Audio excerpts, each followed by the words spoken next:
Olá, estamos começando aqui mais um programa Momento Jurídico pela Via Mídia TV, canal 26 da NET, ou pelo aplicativo de celular iOS e Android, ou ainda pelo site viamedia.tv.br. Hoje com um tema muito interessante, que são os investimentos. Como fazer investimento em tempos de crise? Como você aplicar os recursos que você tem nas coisas certas, em tempos que você não pode errar. Hoje recebemos aqui a visita do nosso amigo Dr. Matheus Chagas, especialista em Direito Tributário, e o nosso consultor técnico Maurício Machado, especialista em investimentos. Vamos começar agora a conversar com o nosso consultor Maurício Machado e saber dele quais são as principais questões que as pessoas chegam no escritório dele para querer tirar dúvidas e saber quais são as opções de investimento que a pessoa tem, principalmente nesse ambiente econômico desfavorável. Por favor, Maurício. Perfeito, doutor Saviano. Primeiramente, agradecendo ao convite e passar essa mensagem para as pessoas que estão em casa, ajudando eles a escolher as melhores alternativas. Vale salientar que mais importante do que o investimento é entender qual se adequa melhor ao cenário econômico. Então, de forma breve, nós passamos por um aperto de ciclo monetário que se encerrou no ano passado. Isso significa que o governo veio evoluindo a taxa de juros, que é o que remunera o teu capital ao ser aplicado, e deu uma estagnação agora nesse último ano, parando aí na casa de 14,25. Isso faz refletir, claro, o risco país, passando aí por essa recessão que todos vocês vêm acompanhando. Só que essa recessão que o Brasil sofreu, apesar de ser ruim para a economia física, ela é muito boa para aqueles que vêm a investir, ou seja, para aquela pessoa que é doadora de recursos. Para o tomador não, ele vai pegar uns juros caros, mas para o doador, aquele que vai aplicar, de certa forma surgem diversas oportunidades. Infelizmente, o brasileiro, maior parte deles hoje, mais de 50% da população, ainda deixa o capital na poupança, o que é muito ruim. Se você pega hoje uma rentabilidade líquida da poupança, que é 8, mas retira a inflação, que é a corrosão do poder da moeda, você consegue identificar que aqueles que estão na poupança estão tendo uma rentabilidade negativa. De fato, estão perdendo dinheiro e não sabem. Então, qual é o produto, além da poupança, para sair da zona de conforto e fazer com que ele venha a ter uma melhor remuneração? A partir daí, ele pode buscar produtos diretamente em renda fixa, um CDB, que é um certificado de depósito bancário, uma LCI, uma LCA, que são letras de crédito, imobiliário e do agronegócio, respectivamente. Temos também fundos, que é um grupo de pessoas aplicando seus recursos, de forma conjunta, fundos de renda fixa, multimercados, cada um sua segurança, sua peculiaridade e que rendem sim acima da poupança e acima da inflação, para fazer de fato o capital vir a ser remunerado positivamente. E Maurício, por favor, responda para a gente aqui, entre essas opções de investimento que os consumidores em geral têm, como eles podem ter acesso a essas opções? O próprio banco fornece essa opção?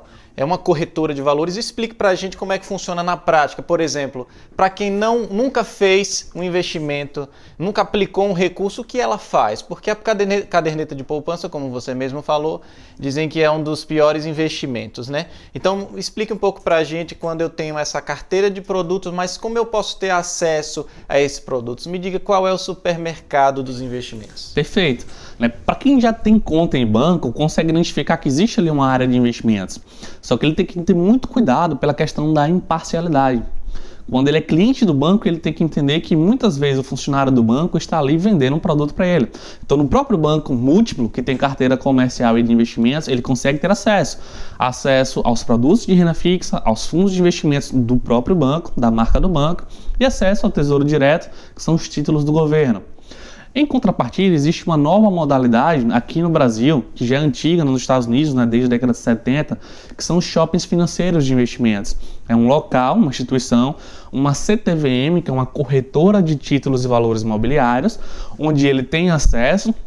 De que forma? Consulta no site da CVM, que é a comissão que regula esse mercado, quais são as corretoras cadastradas, credenciadas.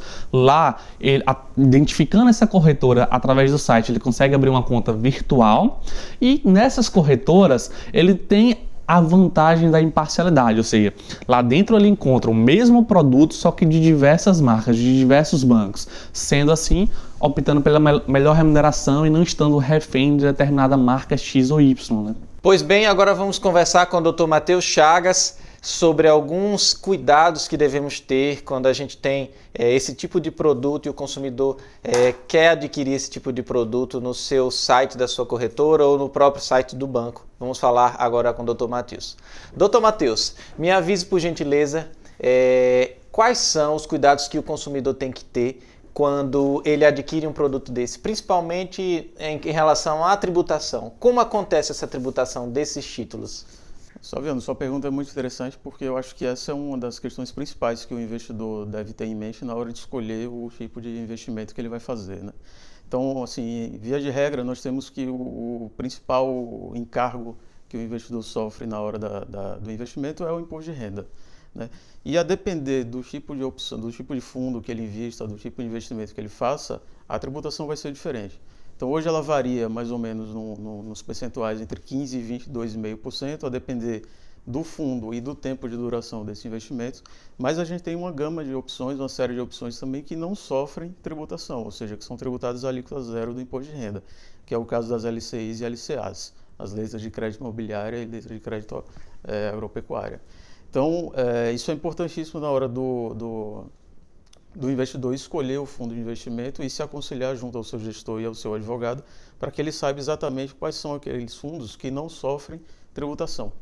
Excelente. É importante a gente saber que, só para o telespectador entender, que o prospecto, quando você trabalha com produtos de fundos de investimentos, os fundos são obrigados, né, doutor, a fornecer esses prospectos que eles orientam o consumidor sobre que rentabilidade aquele fundo tem, as regras de retorno daqueles investimentos. Então, tudo isso é essencial. Mas não é só isso. Doutor, eu quero saber do senhor o seguinte, se eu tenho um investimento, existe imposto de renda ou eu não recolho imposto de renda desses tipos de investimento? Como é que funciona isso? Existem esses impostos sobre os fundos também, por exemplo? Isso é importante também a gente discutir, Salviano, porque alguns fundos de investimento são tributados, outros fundos de investimento não são tributados, então a gente tem uma gama de investimentos, uma gama de fundos que podem ser escolhidos pelo investidor, cujo benefício tributário é um, cujo benefício tributário é outro, porque a gente pega o exemplo, por exemplo, das